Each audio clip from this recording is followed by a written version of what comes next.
palavra nesse momento, então eu quero que você abra sua Bíblia lá no livro de Reis. Primeiro Reis. E nós estamos aí na nossa série expositiva, né? Dos livros da Bíblia. E não sei se é nesse último domingo, nós trabalhamos o livro de 1 e 2 Samuel. Como eu falei, nosso desejo é expor toda a Bíblia esse ano aqui, dentro de uma visão panorâmica. Então nós estamos entrando aí, acho que no 10º, deixa eu ver aqui, 12º livro. Deixa eu ver, 1, 2, 3, 4, 5, 6, 7, 8, 9, 10. Hoje nós vamos então, fechando 1 e 2 Reis, nós vamos fechar o 12º livro da Bíblia de 66 livros. Então não vai ser em si 66 sermãos, porque como 1 e 2 Samuel foi junto, 1 Reis, 2 Reis vai ser junto, 1 e 2 Crônicas vai ser juntos. Então eu acredito que nós estamos aprendendo bastante, e hoje não será diferente. 1 Reis capítulo 2.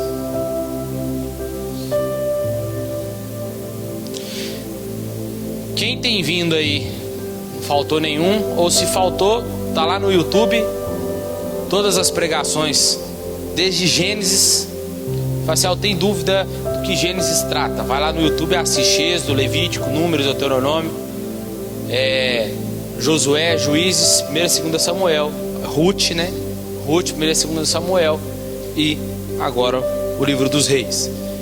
A minha pergunta foi: o que eu vou tirar do livro dos Reis?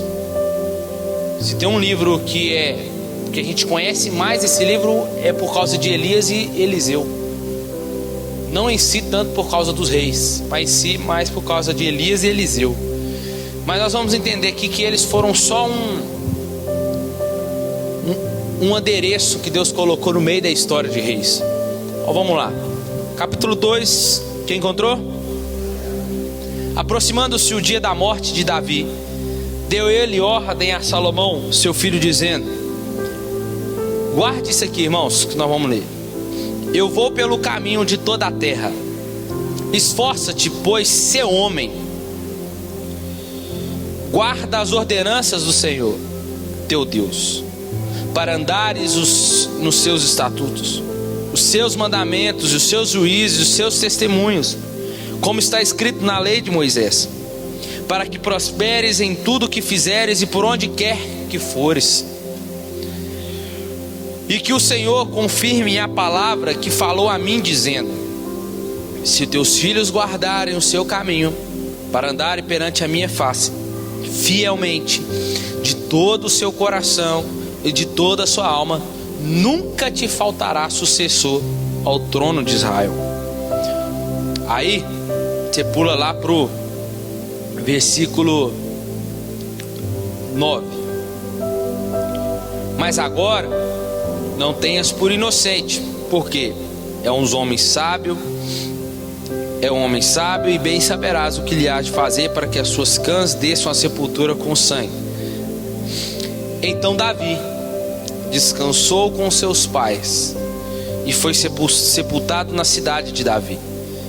Foi o tempo de Davi, que Davi reinou sobre Israel 40 anos, 7 anos em Hebrom, e em Jerusalém reinou 33 anos. Salomão então assentou-se no trono de Davi seu pai, e o seu reino se fortificou sobre maneira. Só até aí. Irmãos, o livro dos reis, na nossa Bíblia, são 2 livros, assim como 1 e 2 Samuel. Mas na Bíblia hebraica é chamado de o livro dos reis. Lembramos que a divisão que houve aqui, 1 e 2 Reis, foi para facilitar a nossa procura, mas também porque no pergaminho ela ficava muito grande. Então eles ajuntaram para ficar melhor. Houve a separação. E se vocês lerem, vocês vão ver que um assunto não termina igual 1 Samuel a gente viu também. Não termina de qualquer jeito, parou aqui e começa outra história. Não, 1 Reis termina uma história e 2 Reis continua a história. Então esse livro, nós vamos lembrar que esse livro, a história dos reis, não começa em 1 e 2 Reis. A história dos reis começa em 1 Samuel, em 2 Samuel, que é onde Deus unge Davi. Tem Saul, primeiro rei, mas tem Davi, que é o rei segundo o coração de Deus. Mas nós vamos ver em 2 Samuel, antes de Davi assumir, as tribos vão pedir para que ele unifique todas elas, e ele passa a ser constituído rei sobre todas as tribos, a qual Deus já tinha prometido da sua linhagem que viria um rei messiânico, que nós aprendemos em 2 Samuel capítulo 7, que viria um rei messiânico, que iria estabelecer um reino que é eterno sobre as nações e cumpriria as promessas feitas a Abraão. Assim então o livro dos reis conta a história da fila de reis que vieram depois de Davi, e como nenhum deles cumpriu a promessa acima. Qual promessa? A promessa que nós acabamos de ler, que é: guarda as ordenanças do Senhor, para andares nos seus caminhos, para guardar os seus estatutos, os seus mandamentos, os seus juízos, os seus testemunhos. Se fizeres assim, por onde quer que fores, eu, Senhor, confirmarei a minha palavra. Nenhum dos reis depois de Davi cumpriu essa promessa, cumpriu esses decretos de Deus. O livro de Reis então vai se concentrar na história dos filhos de Israel, vai tratar da ascensão do reinado agora de Salomão, porque Davi está morrendo. Salomão então vai se assentar e vai tratar também sobre os reinos quando foram divididos, Israel e Judá. O livro dos reis são um clímax de Deuteronômio. Os reis que estão aqui são diferentes dos reis que em Deuteronômio está dizendo o certo, qual o certo que eles deveriam ser. O que nós vamos ver é o povo falhando por não seguir a lei de Deus, e a história que já dizia como deveria ser o rei, nós vamos ler lá agora. Então no livro dos reis está para nos mostrar como as coisas deram errado quando estes homens reis não seguiram as ordens descritas e não seguiram as ordens de Deus. Vamos abrir Deuteronômio capítulo 17 para vocês verem. Lá tem Deus dizendo sobre como ele queria um rei. Os deveres do rei. Quando entrares na terra que o Senhor teu Deus te dá, 17:14, e a possuíres e nela habitares, porei sobre mim um rei, como todas as nações que me cercam. Deus já sabia que o povo iria querer. Estabelecerá sobre ti o rei que o Senhor teu Deus escolher entre os teus irmãos. Não poderás estabelecer um rei que é estrangeiro, um rei que não seja do povo de Israel. Ele porém não adquirirá para si um grande número de cavalos, nem fará o povo voltar ao Egito para adquirir mais cavalos, pois o Senhor vos disse: nunca mais voltará para este caminho. Tampouco adquirirá para si mulheres em grande número, para que o seu coração, está dizendo para ele não arrumar grande mulheres, para que o seu coração não se desvie. Não acumulará para si grande quantidade de prata e de ouro. Quando se assentar no trono do seu reino, escreverá para si um livro com uma cópia desta lei que está diante dos sacerdotes e levitas. Conservará a cópia consigo e a lerá todos os dias da sua vida, para que aprenda a temer o Senhor seu Deus e a guardar todas as palavras dessa lei, seus estatutos, e para que o seu coração não se eleve sobre os seus irmãos e não se aparte do mandamento nem para a direita nem para a esquerda, de sorte que prolongue os dias do reino e os seus filhos no meio de Israel.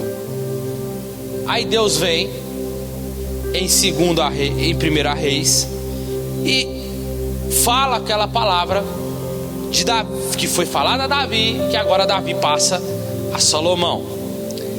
Escuta, fica de olho agora então como que vai começar o reinado de Salomão. O capítulo 1 e o capítulo 2 de 1 Reis começa com Davi já passando o reinado para o seu filho Salomão, pois ele já era velho. E as palavras de Davi para Salomão são as que nós lemos.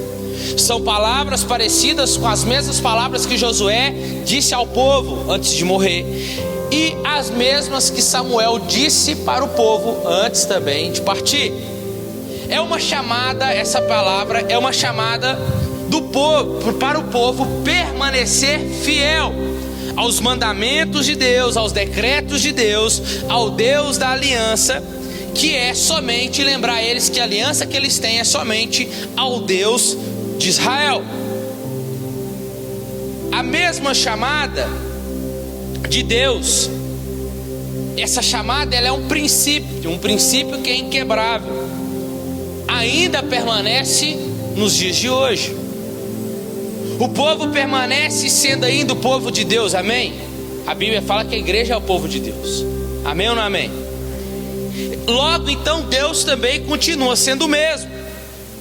Então o princípio ele vale também para a igreja: permanecer fiel aos mandamentos, permanecer agora à aliança, fiel à aliança feita no Calvário pela pessoa de Jesus.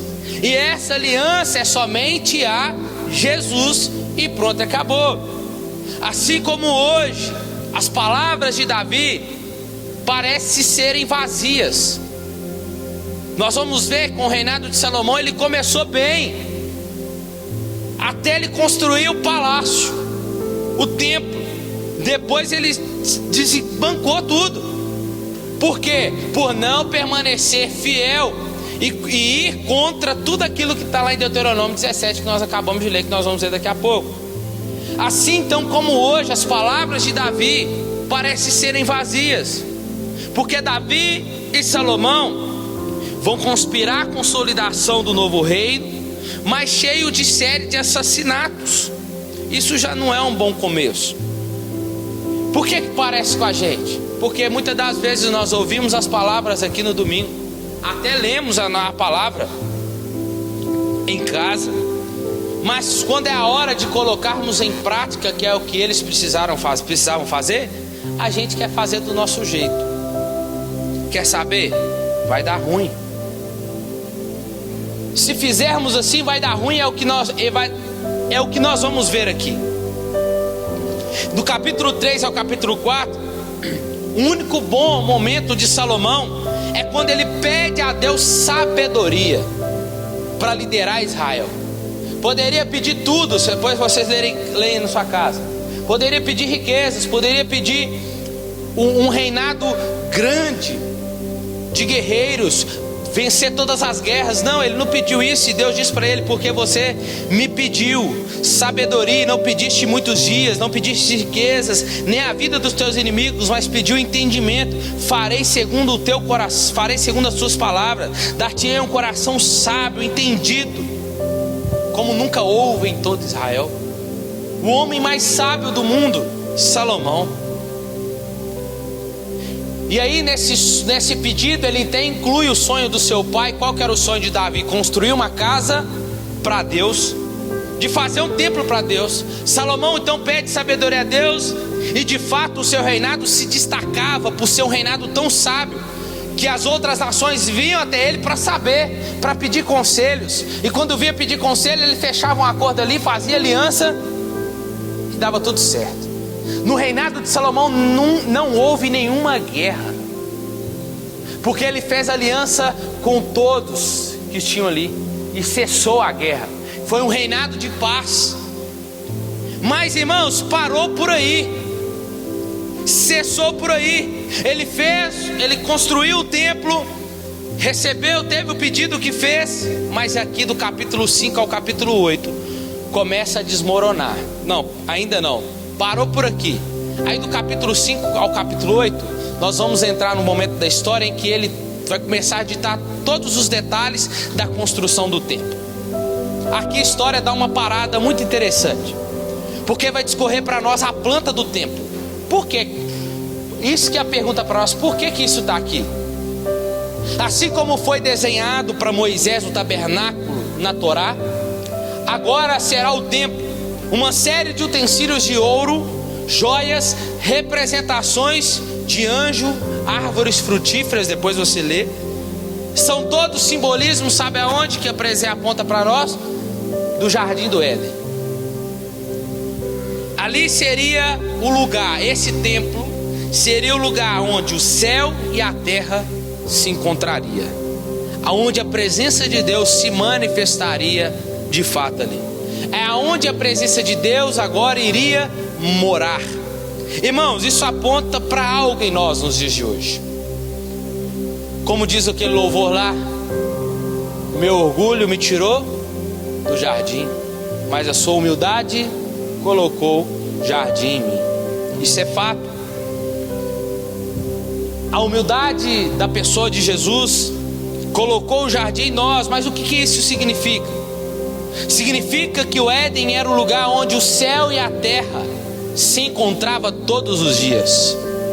É onde Deus se encontrava com Adão todos os dias. É onde a presença de Deus se manifestava ao findar da tarde.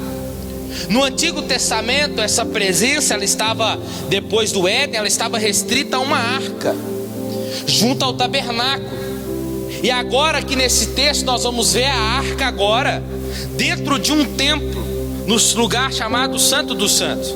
Mas isso tudo apontando para algo que Jesus faria, a humildade de Jesus faria. Hoje esse lugar da presença não é um lugar mais feito por mãos humanas. Esse lugar agora da presença somos eu e você. Amém? A casa de Deus agora somos eu e você. Agora nós somos o lugar onde o céu e a terra se encontram. Amém por isso? Hebreus capítulo 3 versículo 6 diz assim: Cristo porém como filho é fiel em sua casa.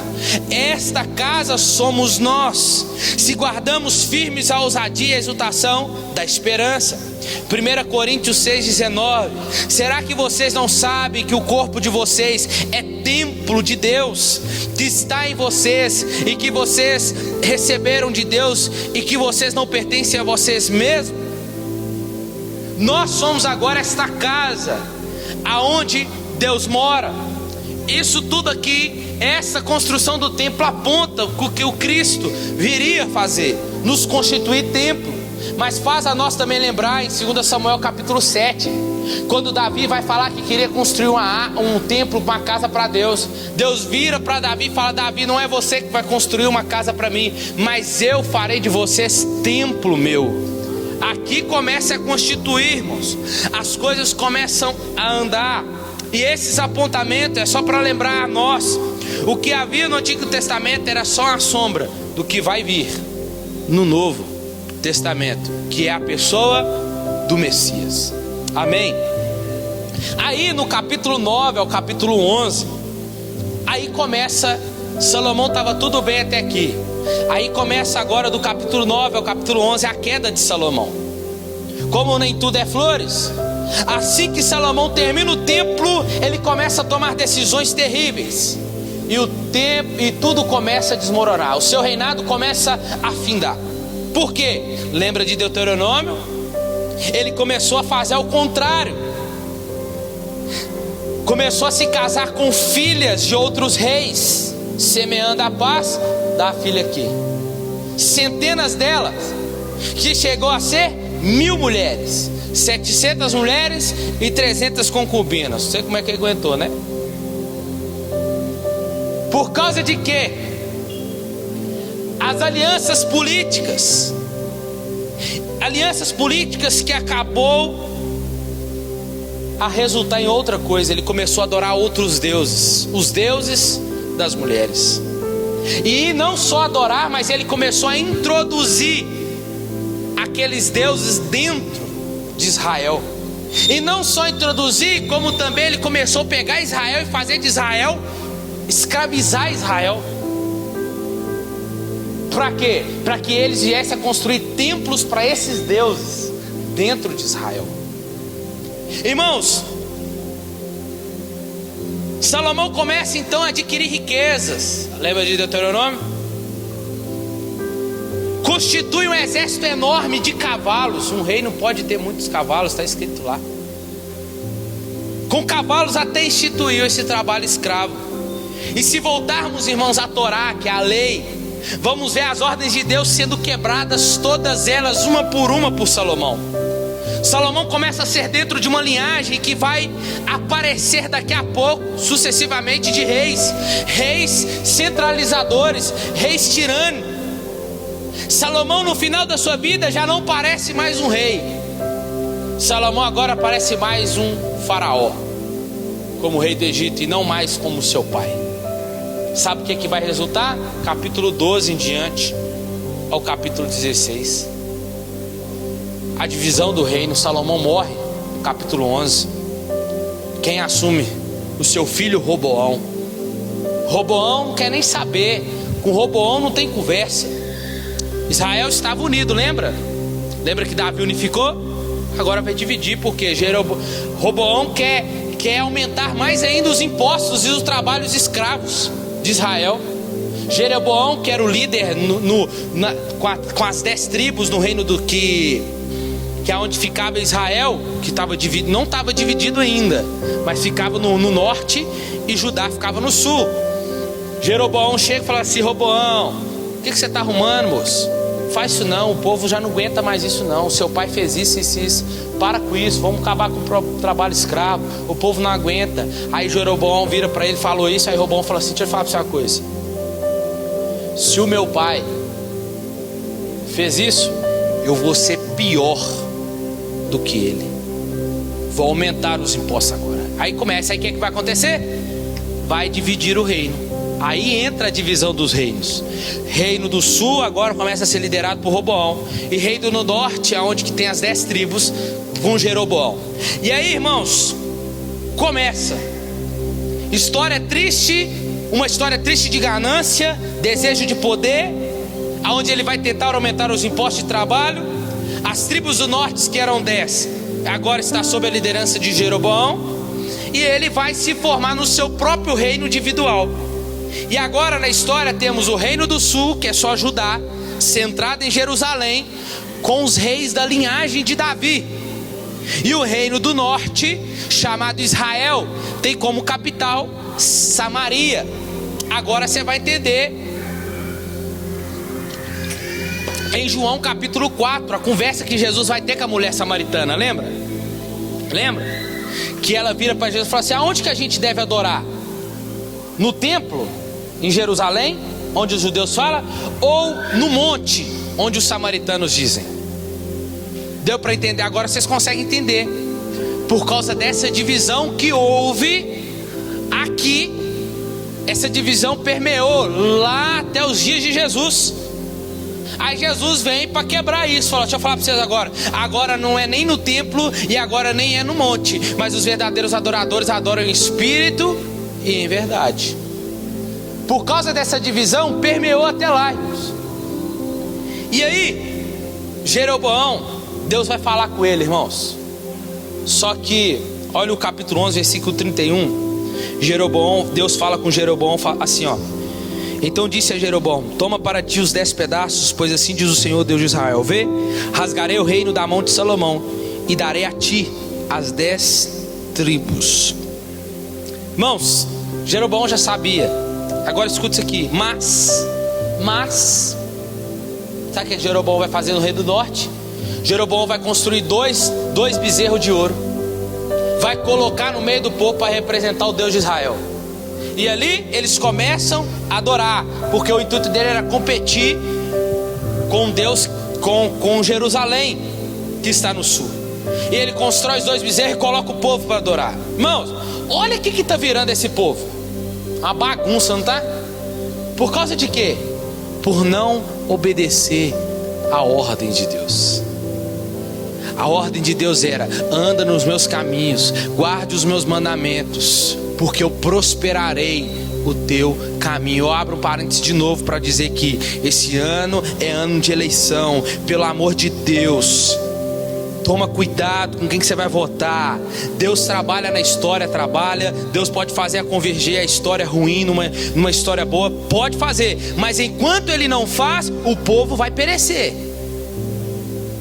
O povo vai perecer. Nós vamos ver no final dessa história aqui o quanto esse povo vai sofrer na mão de reis que não temiam o Senhor. Toma cuidado, depois não fica vota errado, depois fica orando, pedindo Deus misericórdia. Aí é hipocrisia. Toma cuidado. Vou estar sempre falando isso aqui. Voltando para cá. Esse tá virando uma bagunça. Aí o capítulo 17 até o capítulo 18, começamos a ver reis sendo levantados. Vai vindo até do capítulo 9, mas outros reis vão ser levantados. Mas sobre alguns critérios, os mesmos, mas uns. Eles adoram somente ao Deus de Israel? Ou eles instituem a adoração a outros deuses? Eles confrontam a idolatria de Israel? Eles permanecem fiel à aliança feita com Davi? Ou se tornam corruptos? Irmãos, é desesperador os números que eu vou falar aqui agora. No Reino do Norte foi levantado 20 reis. Nenhum passou no crivo. Todos caíram. Já no Reino do Sul, que é Judá, da onde viria o Messias, 12 foram levantados, 8 permaneceram e passaram no crivo. Glória a Deus por isso. Agora, irmãos, que vai fazer de forma mais precisa aqui, agora nós vamos entender uma forma que vai conectar aqui o propósito desse livro, que é de introduzir os profetas, figuras chaves em Israel na Bíblia.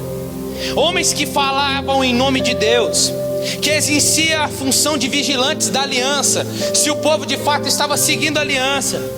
E os profetas que agora levantam, eles chamavam a atenção do povo que estava sendo idólatra, que estavam sofrendo injustiça, mas também cometendo injustiça entre os reinos e o povo. Eles chamavam a atenção do povo, lembrando eles de algo que lemos lá no início, de novo, do chamado constante deles serem luz para as outras nações, para eles obedecerem os mandamentos de Deus. Hoje nós não temos mais um ofício, alguém que se diz que tem um ofício de profeta mais. Não temos mais isso, assim como não tem ofício de sacerdote e nem reis, mas sim existe aquele que fala no nome do Senhor. Amém? Assim como hoje aqui, aquele que anuncia a palavra, ele pode estar sendo um profeta, porque ele está falando no nome do Senhor. Assim nessa manhã, posso estar sendo um profeta na sua vida aqui, ou aqueles que vão transmitir a palavra, se estão falando no nome do Senhor, é um sinal de Deus. Então nessa manhã aqui, eu estou aqui para dizer para nós, é tempo de nós permanecermos fiéis, irmãos, obedecer os mandamentos, e se voltar ainda mais, a cada dia mais para o Deus da aliança, porque os dias vão ficar mais, senão a situação vai estreitar ainda mais para nós. Você recebe essa palavra? Os profetas vão desafiar Israel a seguir a Deus e permanecer na aliança. Havia profetas, nós vamos por que não lembrar de Elias? Rei Acabe era um homem temente a Deus, até encontrar com Jezabel. Encontrou com Jezabel. Jezabel fez ele adorar o Deus Baal, o Deus da chuva. Até que aparece Elias, que vai desafiar ele e os profetas de Baal. E aí a gente conhece a história, né? O Deus que responder com fogo, esse é o Deus verdadeiro. E quem respondeu? O Deus de Israel. E ali mais uma vez mostrando, Acabe se volta, Acabe volta de novo. Você colocou o povo para adorar os outros deuses. Olha o que você está fazendo, e nada acontecia, irmãos. Havia profeta, mas o que mais nos chama é o ministério destes homens, Elias e Eliseu. O papel deles era confrontar a idolatria, a injustiça do rei que fazia contra o povo. E mesmo assim, acreditem, não conseguiram, nem eles conseguiram afastar o povo da apostasia, de abandonar a Deus. Por quê, irmãos? O povo estava tão preso, irmãos, à idolatria. O povo estava tão preso às coisas daquele tempo, aos deuses pagãos, que eles poderiam pegar, tocar, diferente do Deus de Israel, que nem mesmo profetas que falaram em nome de Deus, que mandaram fogo do céu, que fez o Jordão abrir como Eliseu fez, que fez o martelo, o cabo do machado flutuar, que Eliseu na sua morte ressuscitou um morto, quando o seu corpo se debateu na mesma cova, ressuscitou quem estava debaixo dele. Nem isso fizeram o povo se voltar, irmão, para Deus. Ou quem diga hoje, então. Irmãos, escuta uma coisa aqui nessa manhã. Porque hoje os cultos não são mais interessantes. Por que criar expectativas para vir cultuar a Deus? Por que isso já não mexe mais conosco como era antigamente? Como eu lembro do meu avô, quando era semana de culto de ceia, ele pegava a melhor roupa, separava a melhor roupa, acordava mais cedo, porque era culto de ceia. Por que hoje nós não temos mais expectativa de ir para um culto, de adorar a Deus? Hoje tanto fez ou tanto faz a gente ir para o culto ou não. Tanto fez ou tanto faz a gente vir para o culto de domingo, ou ficar sem ir no culto de domingo, não tem problema, vai ficar a mesma coisa. Por que arrumar, se já está chegando a hora do culto? Isso já não mexe mais com a gente. Por que no domingo, ou no dia de culto, acontece isso? Porque faltar o culto para poder ficar em casa não tem problema mais para nós, não mexe mais com a gente. Antes de deixar de ir no culto domingo, alguns falavam: não fui no culto outro, parece que está faltando alguma coisa em mim, parece que o domingo tá, que é domingo feio, domingo está esquisito. Por quê, irmão? Porque Deus deixou de ser a nossa prioridade há muito tempo. Hoje nós viemos ao culto no domingo, nós arrumamos, colocamos qualquer roupa e vamos para o culto. Eu vou lá porque é só mais um dia, é mais um ritual. Eu tenho que fazer as minhas preces, eu tenho que orar, para Deus abençoar a minha semana. E faz de um culto um ritual, e não mais um culto de vir adorar ao Deus soberano, ao Deus da minha salvação. Isso não é mais para nós. Deus não é mais a nossa prioridade. A prioridade é a minha vida, a prioridade é as minhas coisas, a prioridade é a minha família antes de Deus. E estamos indo igualzinho, porque estamos amando mais as coisas do que o Criador.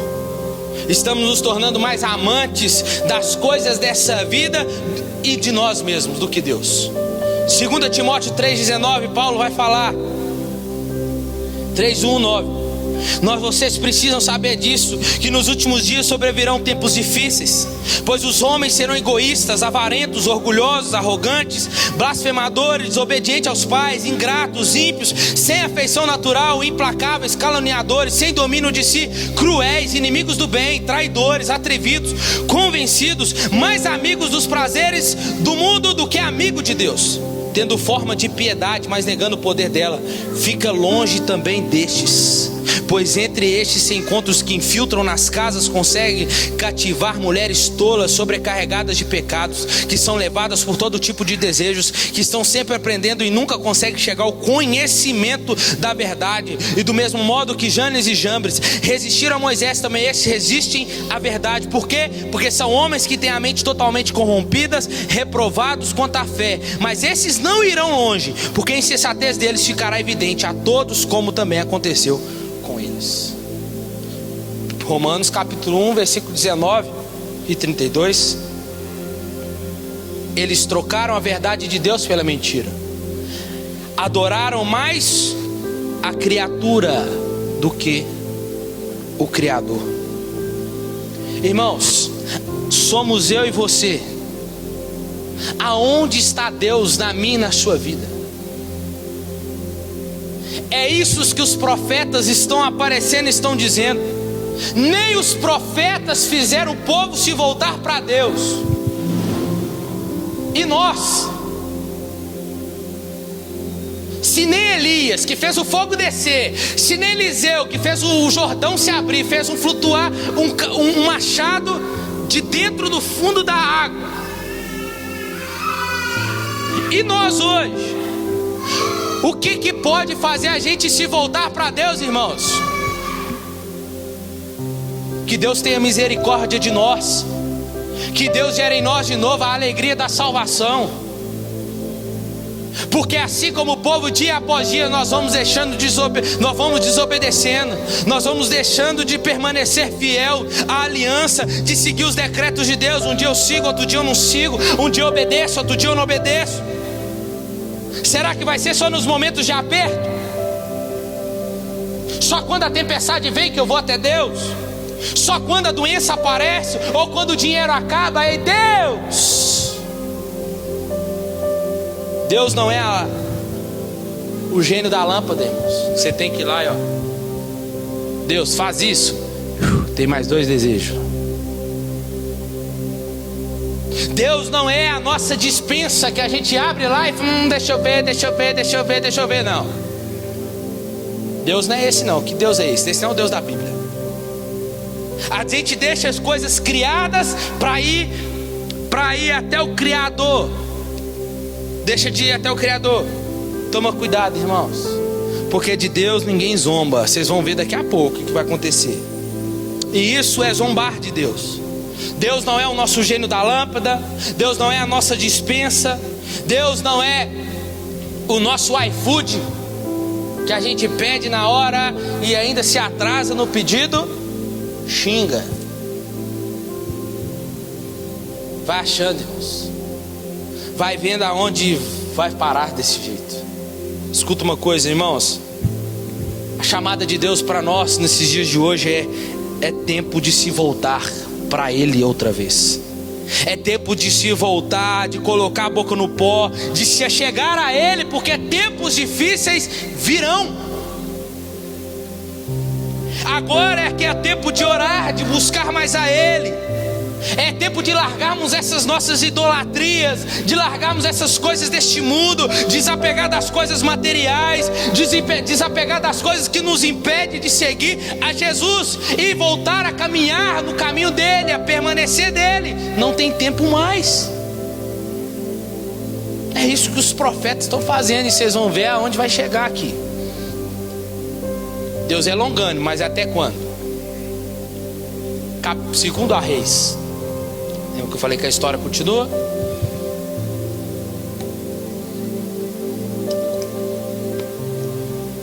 Capítulo 1 a 11 vai tratar de Elias, Eliseu e a corrupção de Israel. Nós vemos o ministério de Eliseu. Depois nós vemos uma avassaladora confusão entre os reis, começando pelo rei Jeú, no capítulo 9. Como eu disse, Deus não vai deixar barato. Deus vai levantar profetas para anunciar o cativeiro. Vai levantar Sofonias, vai levantar Jeremias, e no livro de Reis aparece Isaías. Muitos deles advertiram Israel sobre o cativeiro. Deus está avisando: se volta, é tempo de se voltar. Se volta para mim, se arrependa dos seus caminhos. Mesmo assim, o povo não quis abandonar e se voltar para Deus. Capítulo 13 de 2 Reis. O cativeiro. A cidade de Samaria, então, irmãos, as 10 tribos, o reino do norte, é atacada pelo Império Assírio. E não quer nem saber. É conquistada. Vai levar as 10 tribos embora, numa vezada só. Os israelitas, que não é a tribo de Judá, os israelitas, 10 tribos, são conquistados no capítulo 17 e elevados. E sabe o que acontece com eles, irmãos? Eles são disseminados da história. Não sobrou ninguém depois do cativeiro para contar a história. Ninguém voltou do império, ninguém voltou do cativeiro. Ninguém voltou do cativeiro. Por quê? por causa da idolatria, por causa da injustiça e por causa da infidelidade a Deus na aliança. E Deus então permite que esse povo não se volte, porque nenhum foi achado, nenhum justo no reino do norte para contar a história.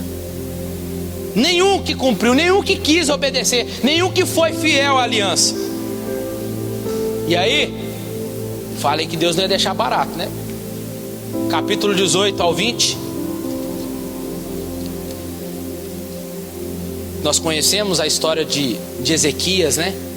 Que está como rei em Judá. Um rei honesto. Lembra de um dos 12 lá, dos 12 que foi levantado em Judá, 8 foram fiéis. Ezequias é um deles. Ele vai anunciar: depois que a cidade de Samaria é conquistada pelo Império Assírio, Jerusalém agora também é atacada agora. Primeira vez ela é sitiada. Jerusalém foi sitiada por 3 vezes. Essa é a primeira. Vamos encontrar reis heróicos aqui em Judá. Ezequias, aquele que confiou em Deus quando o Império Assírio apareceu. Josias, que descobre um rolo de um livro do pergaminho da lei esquecido e começa a ler e vê que pode dizer para o povo se voltar para Deus, mas já era tarde. O rei Asa é um deles também, que são uma antítese. Esses são uma antítese de Deuteronômio 17, reis conforme Deus mandou. Só que aí no meio desses aqui aparece um outro rei chamado Manassés, o pior de todos os reis de Judá. Ele não só introduz a adoração a outros deuses, mas sacrifica crianças lá.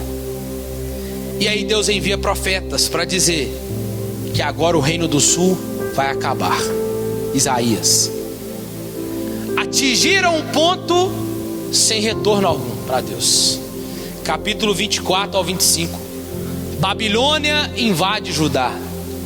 Irmãos, 136 anos depois que o Império Assírio apareceu, Judá poderia ter aprendido com o reino do norte. Nós precisamos nos voltar para Deus. Não é tempo de nos voltar, porque se Deus não vai nos entregar na mão dos nossos inimigos, Deus vai usar o império para nos chicotear, para nos levar preso. Vamos voltar para Deus, vamos nos voltar para Deus. E o reino de Judá, 136 anos por não ter aprendido, Deus envia agora o império babilônico, por intermédio de Nabucodonosor. Se vai acabar com a cidade de Jerusalém, vai destruir o templo, reduzindo a ele a cinzas, e os príncipes levados presos. O povo se esqueceu de Deus. O povo se recusou a ouvir as advertências dos profetas. No reino de Judá, irmãos, houve uma dinastia só. O que é uma dinastia? Uma série de reis da mesma família que Deus prometeu, que foi Davi, Salomão, Roboão. Depois disso acabou. Só que teve Zedequias também. Os grandes profetas daqueles dias foi Isaías, Natã, Jeremias, Joel, Sofonias, que nós vamos aprender lá na frente. Aí vocês vão entender que são profetas que anunciou o pré-exílio, assim como tem profetas pós-exílio. Mas foram levados para ficar quantos anos?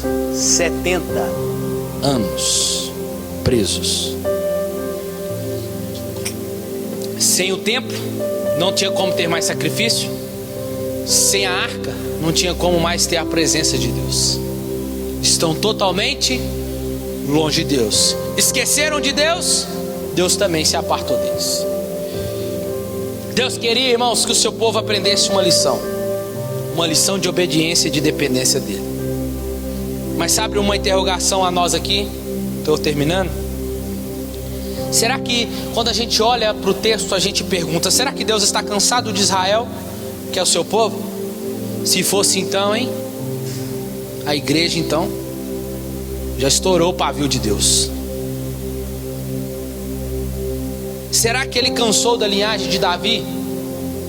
Porque ele fez uma promessa que viria um rei messiânico, um rei a qual o reino não teria fim. E agora? Só que o parágrafo final, olha a Bíblia como é que é linda. Parágrafo final de 2 Reis, no capítulo 25. Volta lá. O parágrafo final nos deixa e avança 40 anos no exílio. E conta uma história estranha. Versículo 27. No 37º ano do exílio de Joaquim, rei de quem? Rei da onde? Então espera aí. Judá é aonde? Da onde veio Davi e da onde viria o Messias. Do exílio de Joaquim, rei de Judá, no ano em que Evil-Merodach começou a reinar em Babilônia, no dia 27 do 12º mês, libertou do cárcere Joaquim, rei de Judá. Olha que lindo. E falou-lhe benignamente, e pôs o seu trono acima do trono dos reis que estavam com ele em Babilônia. Mudou-lhe as vestes do cárcere, e ele passou a comer pão na presença do rei todos os dias da sua vida. E o rei garantiu a sua subsistência de contínuo, dia após dia, todos os dias da sua vida. Quem é Joaquim? Agora a pergunta: será que Deus está cansado de Israel, seu povo? Será que ele cansou da linhagem de Davi? Não. Se ele prometeu, ele é fiel para cumprir. Mesmo que no final de tudo a história está tão má, tão corrompida, Deus sempre tem um desfecho de esperança. E Joaquim é esse. Quem era Joaquim? Descendente de Davi. Teria sido rei se ele retornasse a Jerusalém. A questão era: como Deus iria cumprir as promessas feitas a Abraão e a Davi? Será que teria Deus então ter sido como mentiroso? Será que Abraão saiu da sua terra em vão? Será que o que Deus fez, tirar o povo do Egito, será que foi em vão? Como ele iria abençoar as nações, a qual ele disse que ia trazer o reino através de um reino messiânico? O rei da Babilônia o lidera na prisão e concede ele a mesa real a Joaquim pelo resto da sua vida. E o livro termina. É como se Deus estivesse dizendo assim: aguarde os próximos capítulos. Esse é um vislumbre de esperança, irmãos, de que Deus não abandonou a linhagem, ou melhor, a promessa que ele fez a Davi, que ele seria uma dinastia, um reino que não teria fim. É assim na nossa vida, irmãos. Pode estar tudo ruim, pode estar tudo difícil, mas Deus sempre tem um desfecho de esperança para a nossa vida, para o povo que é dele. Sempre. E a gente parte para a conclusão aqui. E em 1 Reis vemos o reino de Israel cheio de orgulho e arrogância que fez desmoronar. Em 2 Reis vemos o povo pecando ainda mais. Israel é levado para o cativeiro. Os reis fizeram o que é contrário do que estava na lei em Deuteronômio. O livro de Reis é uma história. Escute isso aqui agora. Isso aqui vai fazer. Quando eu pude estudar isso aqui, aí travou tudo na mente. O livro dos Reis é uma história nos mostrando, nos fazendo olhar para trás. Como? Nos fazer olhar para trás, dizendo: aonde erramos? Lembra que eu falei lá no início que o livro dos Reis é para nos mostrar como as coisas tudo deram errado, lembra? Lembra? Por não seguir a Deus. Então o livro de Reis é uma história que nos faz nos voltar para trás. Por quê? Para nos mostrar onde erramos, mas também nos mostra um olhar para o futuro. Porque se Israel olha para trás, eles vão dizer assim: olha, se fizemos tudo de errado ao exílio, estamos agora aqui no exílio babilônico, estamos aqui por causa disso, disso, disso, disso. O que nós vamos fazer agora? Eu olho para onde? Eu olho para o futuro. E o que eu preciso fazer agora? Me arrepender. Me arrepender. O livro de 1 e 2 Reis é um chamado de Deus ao arrependimento do povo de Israel. O povo precisa se arrepender. E a história hoje mudou? A história mudou hoje? O princípio é o mesmo: arrependimento. Arrependimento é nós nos voltarmos, vemos aonde caímos e vemos que nós não podemos ficar caídos. O que eu faço para levantar? Se arrepende e se volta para Deus. O que a igreja precisa hoje é isso, irmãos: nos arrepender. A história de Reis é para nos mostrar como eles chegaram nessa situação horrorosa, mas que mesmo nessa situação horrorosa, eu e você precisamos nos arrepender. E não pedir ajuda, é arrepender. A história dos judeus é a maneira pelo qual Deus trata seus filhos desobedientes, mas que em todo castigo Ele é bom, Ele é misericordioso, porque Ele ainda os ama. Por isso, quando você corrige seu filho, é importante você falar para ele: você sabe por que você está sendo corrigido? Porque você fez isso e isso, e que você fez errado, e o papai tem amor à sua vida, por isso que eu estou te corrigindo. É Deus tratando Israel de pai para filho. Mas outra coisa que podemos ver nessas duas dimensões aqui em Reis é um retrato desse Deus misericordioso, irmãos, que em todo o livro dos Reis se mostra, sabe como? No adiamento da punição. No primeiro dia que Israel caiu, no primeiro dia que eles colocou um Deus lá dentro, o que Deus poderia ter feito? Fulminado na hora, sim ou não? Mas Deus foi adiando a punição.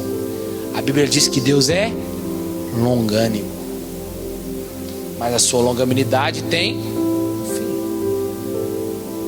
Ele é longânimo para que a gente se arrependa, mas se a gente não se arrepender, a punição chega. Vai chegar. Vários reis caem, falham, levanta profetas, até que a punição veio. O livro dos Reis retrata um Deus paciente e longânimo com esses reis que caíram. Um Deus misericordioso com esses reis idólatras. Esse Deus paciente e amoroso é um fator importante. E aí? Vai se arrepender ou vamos esperar a punição vir? Deus, irmãos, sabe como conduzir a história. O fracasso dos profetas, dos sacerdotes, dos reis, do povo de Deus, aponta para a necessidade do advento da pessoa de Jesus. Cristo é a combinação ideal dos três ofícios que eu disse em 1 e 2 Samuel. Como profeta, a palavra de Cristo ultrapassa largamente a do grande profeta Elias. Muitos dos milagres de Jesus são mostrando do que viria, as maravilhas que Deus fez através de Elias e Eliseu. Além disso, Cristo é um sacerdote superior a qualquer daqueles registrados aqui no livro de Reis. Quando perguntado se ele era rei dos judeus, Jesus afirmou que tu dizes. No entanto, Jesus é um rei maior do que todos esses reis. O reinado de cada um desses 26 governantes já terminou, mas Cristo reinará sobre o trono de Davi para todo o sempre. Fica de pé no seu lugar. Irmãos, vou concluir aqui. Se em Gênesis ele é a semente da mulher, o início de tudo, em Êxodo ele é o nosso cordeiro pascal, em Levítico ele é o nosso sacerdote sacrifício, em Números ele é a rocha ferida, em Deuteronômio ele é o verdadeiro profeta, em Josué ele é o fio escarlate que salvou Raabe, tipificando o sangue derramado na cruz por nós. Em Juízes ele é o nosso juiz, em Ruth ele é a nossa redenção, em 1 e 2 Samuel ele é o nosso rei esperado, mas em 1 e 2 Reis ele é o rei que é soberano sobre todos os reis. Escuta uma coisa aqui, sabe o que eu vejo no livro de Reis? É Deus mostrando para Israel assim, ó: vocês escolheram um rei do jeito que vocês queriam, eu era rei sobre vocês, Vocês podem até ter um rei reinando sobre vocês aí, mas quem manda na história sou eu. Quem é o rei sobre todos os reis sou eu. Quem tem as rédeas da história sou eu. Um rei pode caminhar entre vocês, mas sou eu que conduzo o coração do rei, que caminha com vocês. Aleluia. E é ele dizendo: quem guia a história sou eu, Israel. Sou eu que tenho o domínio da história, Israel. Sou eu que sei, porque vocês têm ainda um Deus, e vocês devem temer a esse Deus. Podem vocês ter um pastor, podem ter um chefe, mas quem guia a história e o coração de todo governante, seja quem for, é o Deus de todos os deuses, é o Rei dos reis e Senhor dos senhores, meu irmão. É o nosso Deus soberano, Ele é o Rei dos reis.